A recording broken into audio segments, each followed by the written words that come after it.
আসসালামু আলাইকুম। আশা করি তোমরা ভালো আছো। তোমাদের তো আল্লাহর রহমতে আমরাও ভালো আছি।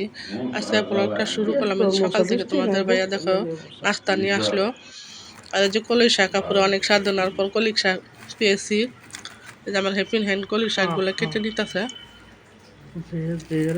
আর দেখো আজকে আমাদের সকালকার খাবারে কি কি ভর্তা রয়েছে। যে প্রথমে কালিজিরার ভর্তার জন্য পেঁয়াজগুলো ভাজা হইতেছে। আর আমার হ্যাপিন হ্যান্ড তো এদিকে মনে করে কলি শাকগুলো কেটে নিতেছে। আমি ভর্তার জন্য আয়োজন করতেছি। কী কী ভর্তা বানাবো তাই তোমাদের সাথে একটু শেয়ার করি।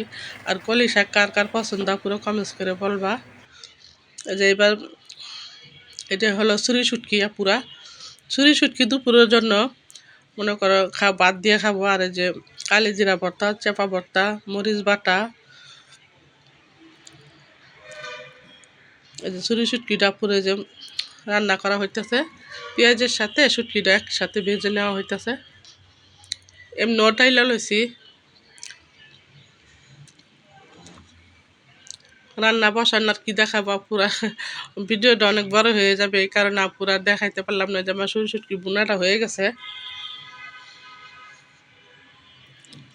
এক পাশে মনে করে রান্না করতেছে, আরেক পাশে ভর্তার জন্য ভর্তার আইটেমগুলা সব রেডি করে নেওয়া হইতেছে।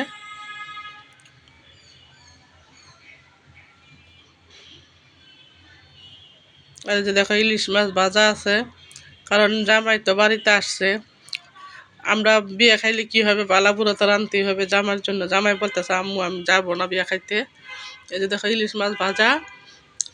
আর এই যে কলি শাক বসাবে এখন। কলি শাক পুরা কার কার পছন্দ কমেন্টস করে বলবা। আসলে পুরা আমরা রাঁধতে পারি না, তো কলি শাকটা বেশি ভালো লাগে নাই। কারণ তোমার ভাইয়াকে বলছি দেখবা ওদিকে বেনে করে যে সবজি বেছে, ওদের কাছ থেকে দেখবা তো পাইবানি সবজি, এই কলি শাক নিয়ে আসবা। কারণ প্রথম রাঁধছি তো কীভাবে রান্না করবো বুঝি নাই, পুরা ভালো লাগে না। কমেন্টস করে বলবা তা পুরো তোমরা এই কীভাবে কলি শাক রান্না করে। আর এই যে তোমার ভাইয়া খাসির মাংস নিয়ে আসলো 2 কেজি।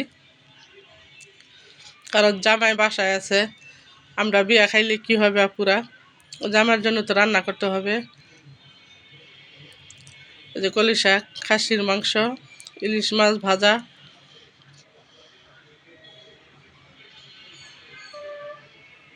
আর এই যে কতগুলা কাপড় জমছে, হেপিন হ্যান্ড ধুয়ে দিয়ে গেছে, এগুলো এখন বাস করবো পুরা।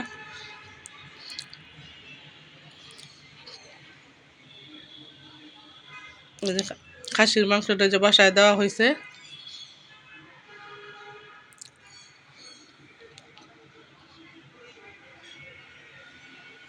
কারণ কি আর বলে বউ আবাদ বলে, আমি জানি না পুরা। আমি তো জানি খুদের ভাতেরই বউ আবাদ বলে। বলতেছি তোমরাই রান্না করে খাও বউ আবাদ। আমি ভর্তাগুলা রেডি করে নিলাম। আর এই যে পুরা বক ফুল, আমার মেয়ে তো যে বক ফুলগুলা বাচ্ছে, এগুলো এখন এই যে একদম মুসমুসে। তোমাদের সাথে হয়তো একদিন শেয়ার করতে পারি বক ফুল কীভাবে ভাজে। এই যে ভর্তা, আলু ভর্তা, নতুন আলু, কালিজিরা, মরিচ বাটা, চাপা শুটকি। তাহলে আপুরা আমার ভিডিওটা যদি আজকে ভালো লাগে লাইক কমেন্ট শেয়ার একটা সাবস্ক্রাইব করে দিবে, আমার পাশে থাকবা।